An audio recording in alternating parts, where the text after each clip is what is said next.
Hello students, in today's video we are going to understand the concept of therapeutic window. Now this video is 17th in the series of videos on pharmacodynamics. Now look at this figure. This figure represents plasma drug concentration versus time, also termed as area under the curve. Now when the drug is administered orally at time 0, concentration of the drug in the plasma increases and reaches Cmax. Cmax is the maximum plasma concentration of drug when the drug is administered in the therapeutic dose.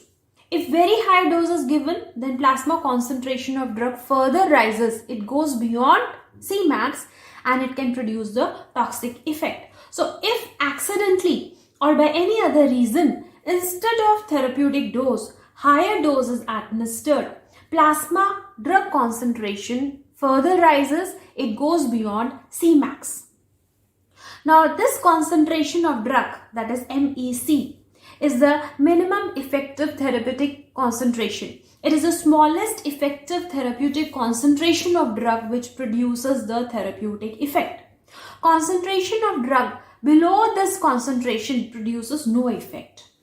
While MTC is the minimum toxic concentration of the drug that produces maximal acceptable adverse effects.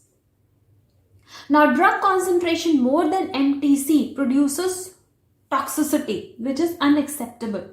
So therapeutic window is the dose range of drug that extends from minimum effective concentration to minimum toxic concentration. So therapeutic window is the dose range of drug that provides safe and effective therapy with minimal adverse effects. However, because of the individual variability, the effective dose of a drug for one individual may be toxic to the other. Thus, defining the therapeutic range of drug is a very difficult task. Now, wider the therapeutic window, wider is this therapeutic window, safer is the drug. Now, drugs with narrow therapeutic window, they should be administered very carefully and they require continuous therapeutic monitoring once the drug is administered. Now, some of the drugs with narrow therapeutic window are phenytoin, digoxin, lithium, etc. So, this is a general information on therapeutic window. Please note that the information provided in this video is meant exclusively for students from their examination point of view. So kindly do not use this information for the clinical purpose. If you find the video useful, kindly like, subscribe and share this video. Thanks for watching this video.